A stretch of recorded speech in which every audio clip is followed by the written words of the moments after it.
There's a reason these feathers are barbed. By M.J_Panzinco. Chapter 2. Sass mouthed, pink-bellied, I perceive. Phil was rudely awoken to the sound of banging metal. He lay there, groaning for a minute, brain foggy, cursing out whoever had forgotten to tell him about construction workers. The sound paused for a second, and then the unmistakable creak of metal bending snapped Phil to reality. He leaped out of his nest, bounded over his bed frame, and kicked his bedroom door open with enough force it banged hard against the wall. Filza didn't notice the doorknob was embedded in his wall, as he was already in the living room, staring in horror as his fridge shook. The thing pounding took another pause to wind up and hit the fridge again with enough force that Phil could hear the back panel buckle. He didn't have much time until it got inside. The fault tickled down his spine like the first icy blast of a frightful early shower. Phil heard a distressed warble tickle his throat. He had to leave now. But it was in the hallway, and he had blocked the door. The only entrance and exit to his apartment was filled by 5 meters of living stomach. He began to pound on the door of the fridge. It had breached the back and was pounding on the inside of the door of the fridge. The couch began to scrape across the floor. Phil's eyes landed heavily on the balcony door, his wings tense in apprehension. That could work. Exit strategy identified. He now needed to prepare. Digging up what little he knew about survival alone in the wild, Phil dragged out an old, never-before-touched camping backpack from the hall closet. In went a flashlight, several packs of batteries, the axe carefully warped in a tablecloth, scissors and his Swiss Army knife, as if he didn't have machetes attached to his hands already. About 30 feet of rope he didn't know he owned, and some plastic water bottles he found hiding in the back of his pantry. Backfield, he skidled into his bedroom. Phil stared down the contents of his closet in disgust. The entirety of his wardrobe, collected over years and kept over movies and weight gain and fashion trends, useless. There wasn't one item that wouldn't be torn to shreds by his talons, let alone one that would fit over his wings. And yet, he couldn't just go out naked, covered head to toe, or neck to fins, to be more accurate, in feathers, as he was. He still couldn't just leave the house naked. Phil clung to the thought as one of the last scraps of his humanity. His dignity hadn't escaped him yet. His eyes landed on a green bathrobe tucked in the back of his closet. A secret Santa gift from a coworker he barely knew. Say he needed to focus more on self-care. The thought dragged a chuckle out of him. Self-care? In this economy? Not that the economy exists anymore. The bangs on the fridge door signaled the end of that. The bathrobe was surprisingly sturdy. It didn't rip instantly.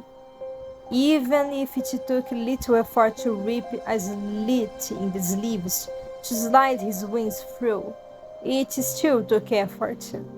The fabric was soft on his feathers. His wings could stretch easily through the torn sleeves. This could work. Another powerful shove rocked the couch. Through muffled by the walls and refrigerator, Phil could hear something growl. No growl wasn't right. It was the roar of a vacuum deepened through the floor or ceiling, crossed with a rumbling stomach. Phil snapped to attention, grabbed the backpack, and began to grab anything else he could see being useful. 2 well-made scarves. A sling he kept front when he broke his arms 3 years back. Several belts. Some more headache and sleep tablets from the bedside table. A silvery keychain. A pen and a little notebook. He was heading out into a city, possibly worthy, full of monsters. It would be a good idea to take notes if he never used them. Maybe someone else who came across his body could, although Phil glanced at his talons struggling to pull the zip closed. Writing may be a challenge. There was a hand pushing at the sofa, a large, fat, webbed hand digging into the fabric and shelving. The fridge door was open just enough to get a single arm out, and progress was slow, but it was making progress. Phil stared as a malformed eye stalk wormed its way out past the arm and focused in on him. It blinked. The door to the balcony slammed shut behind him. Phil took a very deep breath.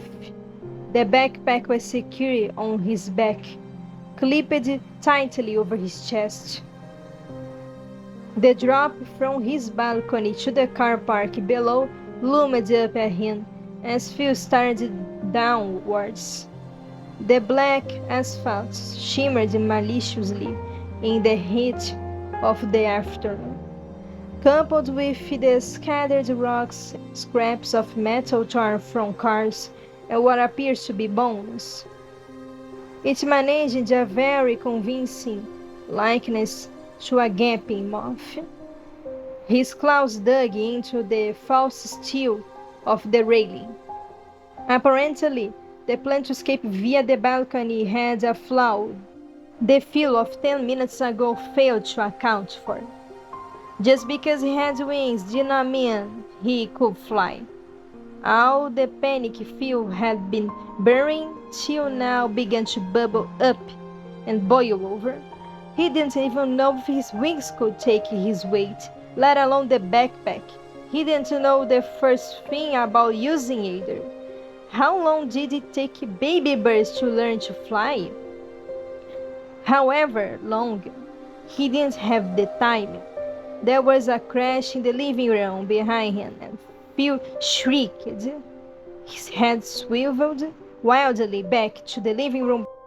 Hidden behind the curtains, something was moving. Something was moving. He looked back to the railing, to the drop. He had to go, run, fly. The ground was laughing at him in the whistle of the wind and calls of crows and bug birds, and there was a wet slap of meat on glass. Fusa did not want to turn around.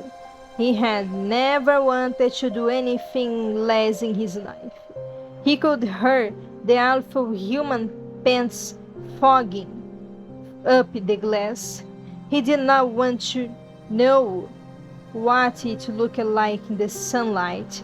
He wasn't that stupid. It would only make things worse.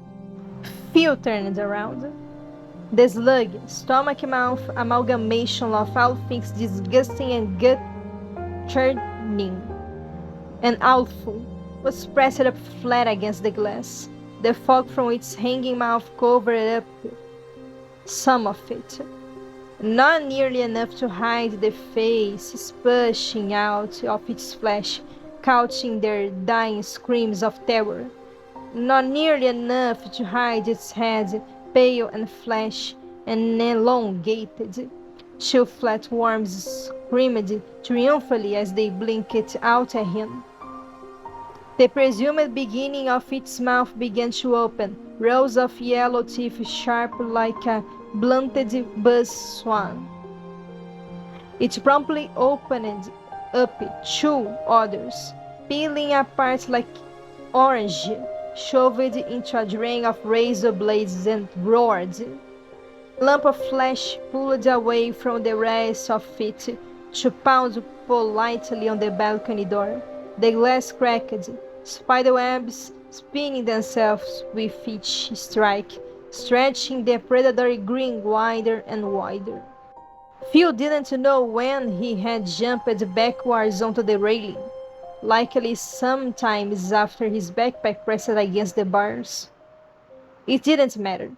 He sat crouched, tense, staring transfixed as the fist wove the cracks further towards the edges.